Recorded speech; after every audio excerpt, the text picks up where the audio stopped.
வருத்தத்தோடு தாய்மார்கள் ஒத்துக்கொள்ள வேண்டும். சீரழிவு இன்றைக்கு அதிகமாக இருக்கிறது. பெண்களுடைய புர்கா, பெண்களுடைய பர்தா, பெண்களின் ஒழுக்க மாண்புகள், பெண்களின் கற்பொழுக்கங்கள், பெண்களின் பேச்சு நடைமுறைகள், பெண்களின் நடைமுறை பாவனைகள், பெண்களினுடைய குரல் மற்றும் இன்னவித மார்க்கம் தடுத்திருக்கின்ற பல செயல்பாடுகள் அத்தனையும் நாகரிகம் என்ற பெயரில், கலாச்சாரம் என்ற பெயரில் அப்பட்டமாக மீறப்படுவதால் இன்றைக்கு சமுதாயத்தில் நிறைய விளைவுகளை சந்திக்கிறோம். எப்படி ஆண் வர்க்கத்தை பார்த்து பார்வைகளை தாழ்த்துங்கள் என்று சொல்லுகிறதோ அதுபோல பெண்களை பார்த்து பார்வையை தாழ்த்த சொல்லுகிறது. அழகை வெளிக்காட்ட வேண்டாம் என்று சொல்லுகிறது. எந்த அழகும் வெளிக்காட்ட கூடாது என்று சொல்ல வருகின்ற வரிசையில் குர்ஆனுடைய அற்புதமான வசனம், அவர்களுடைய அழகை வெளிக்காட்ட வேண்டாம், அவர்களுடைய கால்களில் இருந்து வெளிப்படக்கூடிய சப்தம் கூட, கொலுசு உள்ளிட்ட அணிகலன்களின் சப்தங்கள் கூட ஆடவர்களை கெடுத்துவிடக் கூடாது என்பதில் திருக்குர்ஆன் மேற்கொண்டு காட்டி வரக்கூடிய அக்கறை நாம் யோசிக்க வேண்டும். பெண்களின் பர்தாவை பற்றியது இன்னைக்கு கொஞ்சம் கொஞ்சமாக எடுபடுகிறது. நவீன புர்காக்களின் வருகைக்கு பிறகு இஸ்லாமிய பர்தா என்பது அர்த்தமற்று போய்விட்டது என்பதையெல்லாம் நாம் சிந்திக்க வேண்டும். கற்பொழுக்கம் என்று வருகிற போது அதனுடைய உச்சகட்ட சீரழிவு இன்றைக்கு சின்ன வயது முதல் வளர்த்த பெற்றோரை தூக்கி எறிந்து விட்டு ஓடக்கூடிய பெண்கள் அதிகமாகி வருகிறார்கள். இந்த ஊர் அந்த ஊர் என்றல்ல, பரவலாக எல்லா ஊர்களிலும்.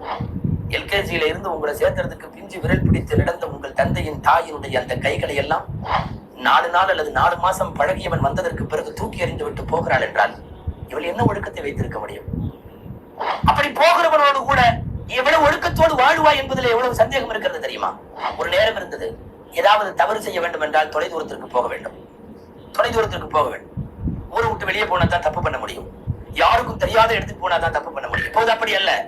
வீட்டுக்குள்ளேயே ஒரு பெண் தன்னுடைய அறைக்குள்ளேயே அவள் கையில இருக்கிற மொபைல் அல்லது அவளுக்கு முன்னாலே இருக்கிற கம்ப்யூட்டர் டெஸ்க்டாப் அல்லது அவள் கையில இருக்கிற லேப்டாப் உலகத்தில் என்ன விதமான அசிங்கத்தையும் கேட்க, பார்க்க, செய்துவிட, தொடர்பு ஏற்படுத்திக் கொள்வதற்கு அது போதும் என்ற அளவுக்கு இன்றைக்கு நவீன தகவல் தொழில்நுட்பம் வளர்ந்ததற்கு பின்னால் நம்முடைய பிள்ளைகளின் வளர்ப்பை குறித்து ரொம்ப நாம் அக்கறை எடுத்துக் கொள்ள வேண்டும். இன்றைக்கு நாம் வாங்கி கொடுக்கின்ற மொபைல்கள் அவசியங்களுக்கு கருவிகள் பயன்படுத்துவது தவறில்லை என்றாலும், மொபைலே கொடுக்காதீர்கள் என்று பேச முடியாத சூழ்நிலை அளவுக்கு இன்றைக்கு அது வளர்ந்து விட்டது என்றாலும், கட்டுப்படுத்துவது பெற்றோர்களின் கையில் இன்றைக்கும் இருக்கிறது.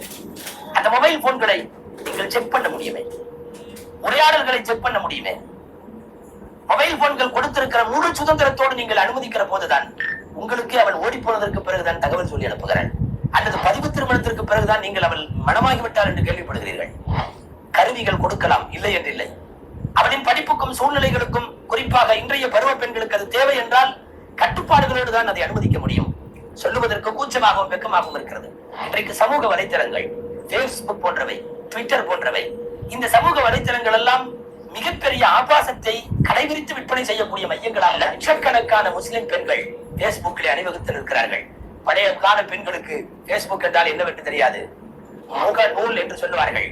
ஆனால் அது படுத்துகிற பாட்டை பார்க்கிற போது பழைய காலத்து பெண்கள் பாணியிலே முகரக்கட்ட புத்தகம் என்று சொல்லிவிடலாம். பேஸ்புக் என்பது உண்மை தங்களினுடைய அப்பட்டமான கொஞ்சம் தவறாக இருக்கின்ற அமைப்பில் உள்ள புகைப்படங்களை எல்லாம் கூட முஸ்லிம் பெண்கள் பிரசுரித்து நிற்கிறார்கள். யார் வேண்டுமானாலும் பார்க்கலாம். ஒரு மிகப்பெரிய 10,000 பேர் கூடியிருக்கிற மைதானத்தில் ஒருத்தி எந்தவித புர்காவும் இல்லாமல் வந்து நின்றால் எப்படி நிற்பாலோ அப்படித்தான், இல்லை அதை விட அதிகமாக 10,000 பேர் இல்ல, பல கோடி பேர் உலா வரக்கூடிய சமூக வலைத்தளம் பேஸ்புக், ட்விட்டர் போன்றவைகளில் இஸ்லாமிய பெண்கள் தங்கள் புகைப்படங்கள், தங்கள் குடும்பத்தின் புகைப்படங்கள், தான் அப்படியும் இப்படியுமாய் சற்று சரியில்லாத நிலையை எடுத்துக்கொண்ட போட்டோக்கள், இவைகளை எல்லாம் பகிர்ந்து கொள்ளுகிறார்கள் என்றால் இஸ்லாமிய பெண் சமுதாயம் எங்கு போய் கொண்டிருக்கிறது என்று இந்த நூற்றாண்டிலே நாம் ரொம்ப கவலைப்படக்கூடியவர்களாக இருக்கும். நான் இன்னொரு முக்கியமான விஷயத்தை சொல்ல வேண்டும். ஒட்டுமொத்த தமிழகத்தினுடைய முஸ்லிம் தாய்மார்கள், என் எல்லா தாய்மார்களும் மெகா சீரியல்களுக்குள்ளே மூழ்கி போய் கிடக்கிறார்கள். ஒரு நாள் சீரியல் பார்க்கவில்லை என்றால் அவர்களுக்கு சாப்பாடு இறங்குவதில்லை. நகைச்சுவைக்கு சொல்லவில்லை, உச்சகட்டமாய் இன்றைக்கு அந்த பைத்தியம் பிடித்திருக்கிறது. சில தொடர்களை பார்க்கவில்லை என்றால் யாரிடமாவது பார்த்தவர்களிடம் கேட்டு அதை வரிசைப்படுத்திக் கொள்கிறார்கள். மகரிபுக்கு பின்னால் மகரிபினுடைய தொழுகையும் அதற்கு பின்னாலே உள்ள குர்ஆன் திலாவத்தும் ஏதாவது திக்ர் தஸ்பீஹும் நேரத்திற்கு தொழுகையும் பிள்ளைகள் படித்தார்களா என்று பார்க்க வேண்டியதும் அத்தனை கண்காணிப்புகளையும் வைத்திருக்க வேண்டிய குடும்ப நிர்வாகத்தை மேற்கொள்ளுகின்ற பெண் நான் இன்னைக்கு இவ்வளவு தூரம் சீரியலிலே சீரழிந்து போவாள் என்று நினைக்கவில்லை. மெகா தொடர்கள் பல இடங்களில் பேசுவது உண்டு, சொல்லுவது உண்டு. அவசியமாக தாய்மார்களுக்கு சொல்லியாக வேண்டும். உங்களுடைய மனதிலே கை வைத்து சொல்லுங்கள், எந்த தொடராவது ஒழுக்க மாண்பை போதிக்கிற தொடர்கள் இன்றைக்கு சீரியல்களாக உண்டா? நீங்க நினைக்கலாம் இவர் தொலைக்காட்சியிலே உட்கார்ந்து சீரியல் பார்க்க வேண்டாம் பேசுறார். தொலைக்காட்சியில உட்கார்ந்து தான் பேசுகிறோம், மெகா சீரியல்கள் பார்க்க வேண்டாம் என்று சொல்லுகிறோம். நிச்சயம் அது பெண் சமுதாயத்தை கெடுக்கிறது என்று சொல்லுகிறோம்.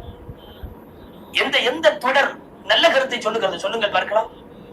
உறவுகளுக்குள்ளே பிரிவை ஏற்படுத்துகிற தொடர்கள் ஏராளம். மாமியார் கொடுமை, மருமகள் கொடுமை, கணவனுடைய கள்ள தொடர்பு, மனைவியினுடைய ரகசிய தொடர்பு, இவைகளை எல்லாம் அம்பலப்படுத்தி எடுக்கக்கூடிய தொடர்களுக்கு இஸ்லாமிய பெண்களுக்கு மத்தியில் இவ்வளவு வரவேற்பு என்றால் சகிக்க முடியவில்லை.